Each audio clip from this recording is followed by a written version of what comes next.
The grandfather who used to bet at Haringey Dogs, he turned it up when they introduced a sixpence in the pound tax there. He only used to bet at the races one day a year. He used to go to Epsom on Derby Day. He only used to bet one day at the races. Other than that, he was always like at Haringey Dogs. And after he turned up making a book, he was always a punter. The Dogs quite well known actually. The London dog tracks, but there was a lot of very good judges, London Dogs, years ago. A lot of people used to go to the trials with their stopwatches, and they used to time the dogs. I remember clerking at Hackney Dogs one Thursday afternoon for John Power. He was a big bookmaker at the time, John, and he had a scrap metal dealer called Charlie Fergus betting with him. Charlie Fergus used to have tugboats that pulled the rigs in off of the North Sea when they'd all corroded and deteriorated and got dangerous. He used to pull them into Felixstowe and cut them up. Anyway, Charlie Fergus used to bet with John, and I can remember John saying to me one day he'd rather lay Charlie Fergus an 11,000 to 10 and even money chance than a fella who was a very good judge at Hackney, a man called One Arm Lou. Very, very good judge at Hackney, well-known man, used to go to all the trials. He said, I'd rather lay Charlie Fergus 11,000 to 10 than One Arm Lou an £11 to 10.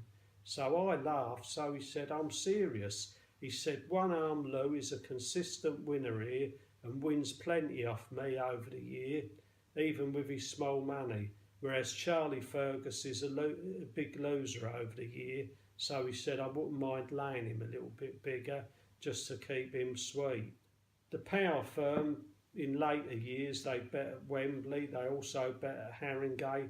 They sponsored a number of races at all these tracks, but the track that they were really well known at was Walthamstow.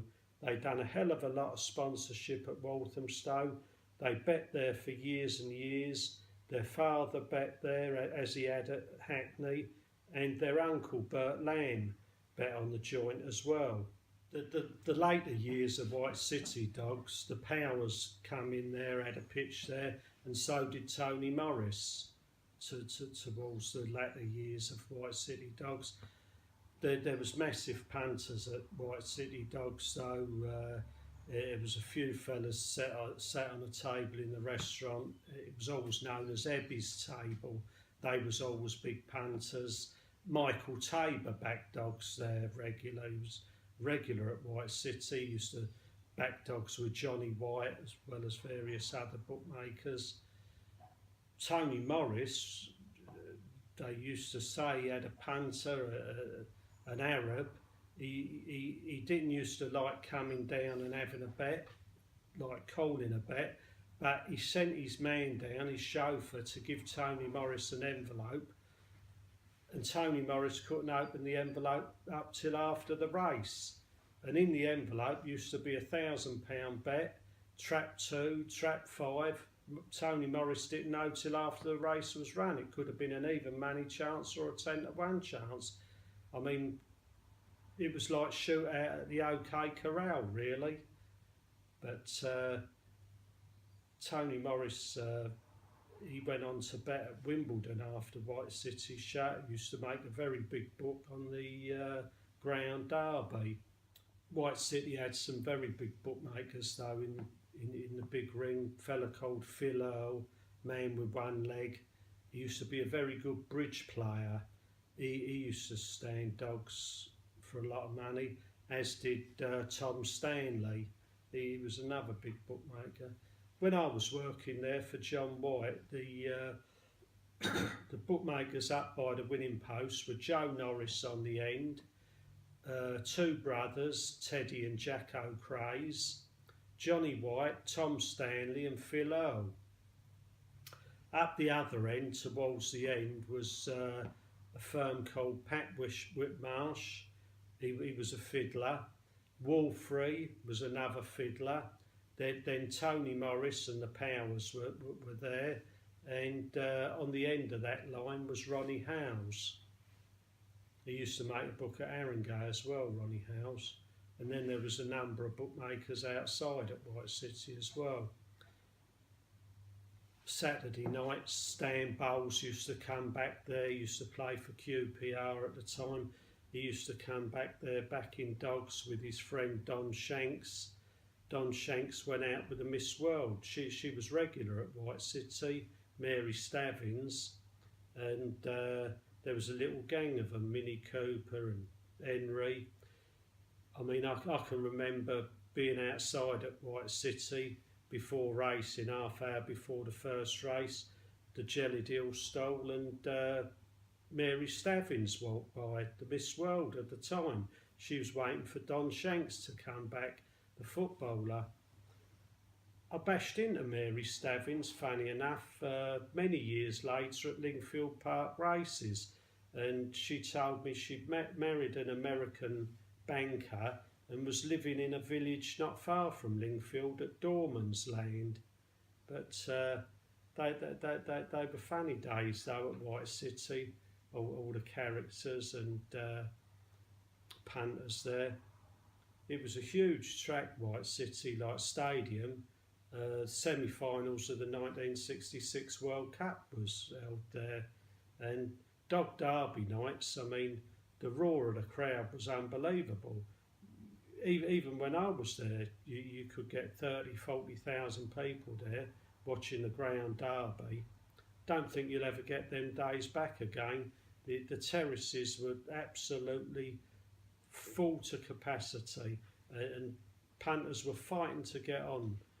They used to double up the bookmakers, like every bookmaker could have a second pitch in different areas of the dog track to accommodate the amount of punters that were there on the Dog Derby night.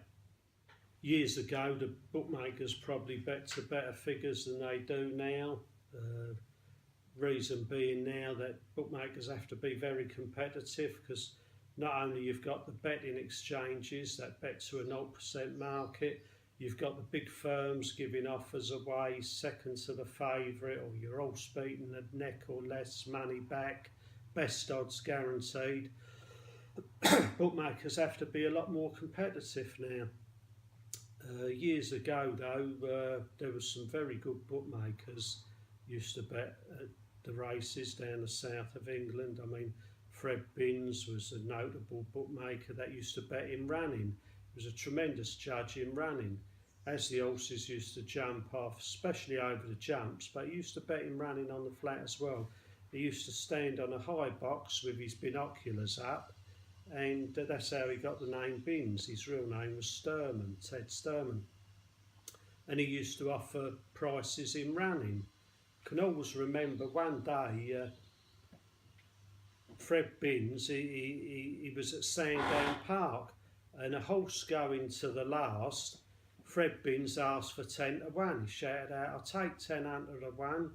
So there was a racecourse regular there who never had much money, to tell you the truth. He was a good try though.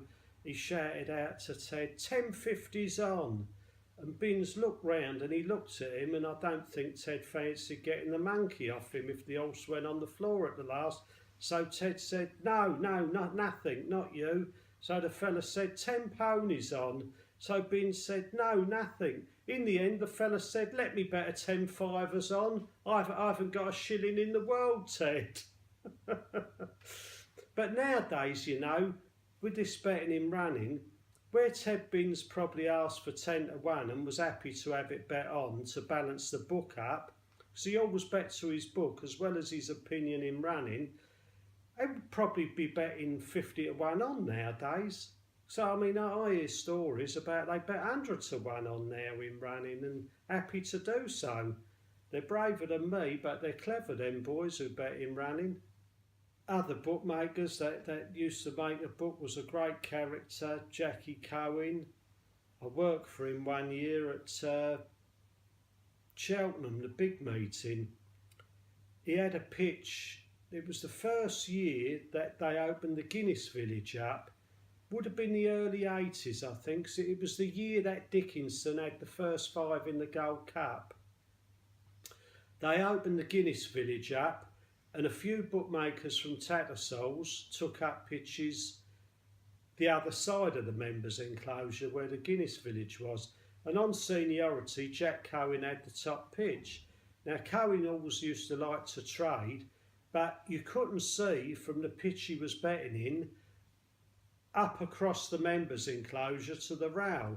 So what he done, he got me and Johnny Mack to work for him. He had John behind the joint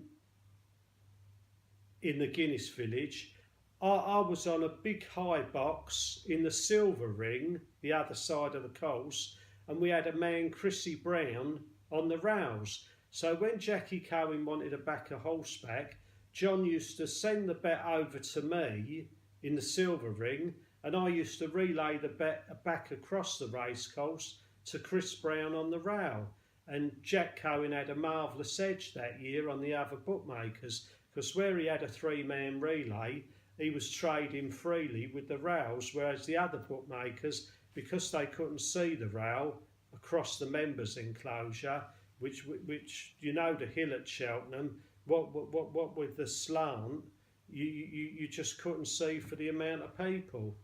He was a good character though, Jackie Cohen, great character, and a very good bookmaker. He lived down in Brighton. He was a Brighton man. He moved down to Brighton from London, I think, many years ago.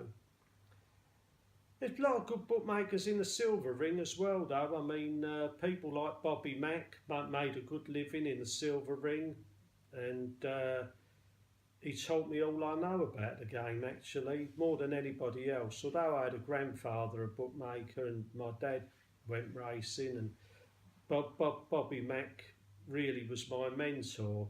I mean, I knew how to Tic Tac and everything, but as far as making a book and really understanding figures and also studying the form, he was a very, very fine form book judge, Bobby Mack.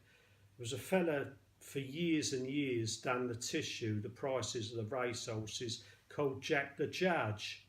And the bookmakers used to pay Jack the Judge a £5 for his prices. And he was very, very good, Jack the Judge, very knowledgeable, put a lot of work in.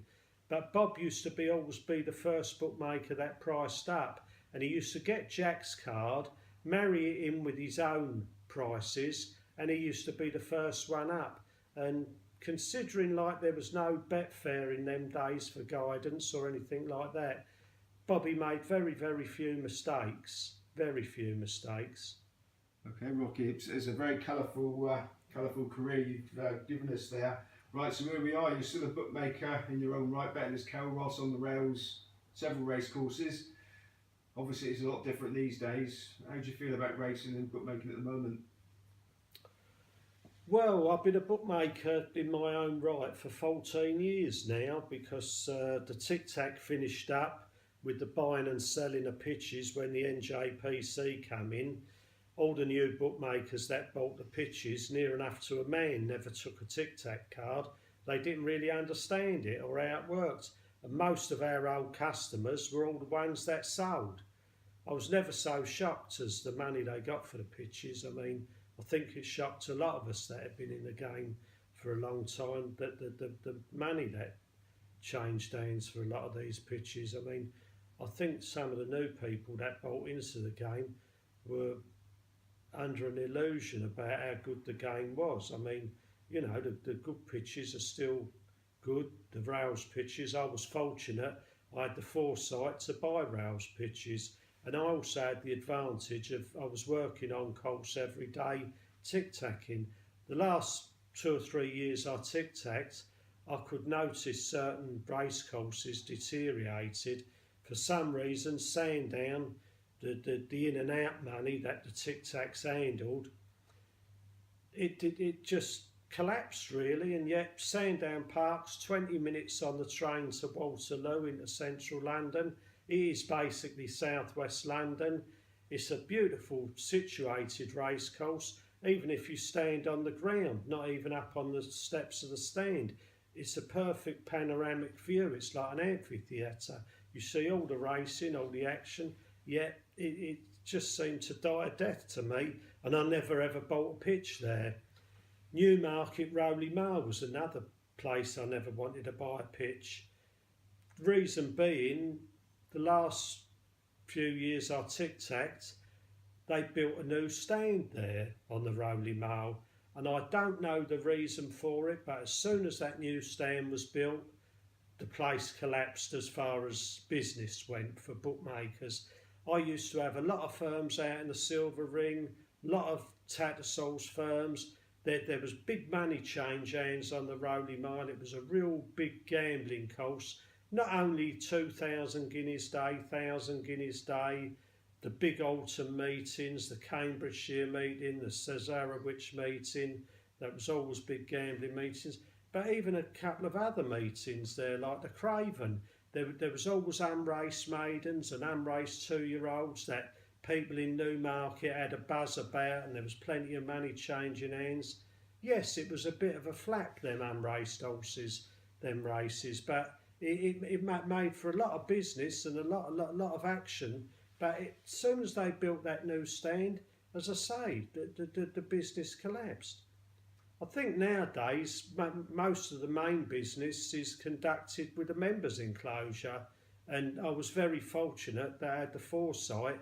I could see Tattersalls was going the same as the Silver Rings had 20 years before, because when I came into the game, the Silver Rings were very, very busy. I mean, as I say, we all had 3-4 man relay teams, because there were so many teams on the outside and in the Silver Rings. So many bookmakers wanted to trade with Tic Tacs out there. The last few years I Tic Tac, the Silver Rings died a death. I mean, Bobby Mack used to bet outside at Sandown, opposite the grandstand, and I know on Whitbread Gold Cup Day, I used to have 10, 12 firms working out there. I used to sell 15, 16 cards and 10 or 12 of them work. That's a car park now. There's not even a bookmaker out there. So when I decided to buy a few pitches, because when the Tic Tac finished up, I was basically unemployable, I bought rails pitches, and it's been the best thing I ever done, because they've appreciated in price so much. Also, in the last couple of years, I've tried to buy at 1 or 2 places a second pitch, because I never thought that would work, but it definitely does. 2 pitches are better than 1. I used to think the expenses of working 2 pitches didn't warrant having 2 pitches, but they certainly do, and I wish I'd have had the hindsight to have gone the way of 2 pitches a lot earlier, because the pitches now are a premium on the rails and they're very expensive. Anyway, I've had a marvellous life in racing, as I say, as a working Tic Tac, running my own Tic Tac firm. I've worked for marvellous people, marvellous bookmakers, both at the dogs and the races. I hope I'm wrong, but it probably won't be in my lifetime, but I think in the future I worry that racecourses might go the same way as the London dog tracks, that the real estate, the land is so valuable that it's better off for the owners to sell the racecourses for development, as the Greyhound Racing Association and the owners of the dog tracks did in London. I mean, already Kempton, the jockey club, are saying they'd like to sell it and they're requesting planning permission. I think it's a sad way to go, and I think if it happens with Kempton, it can happen with other racecourses as well. Anyway, on that rather black note, I'll say goodbye to everybody.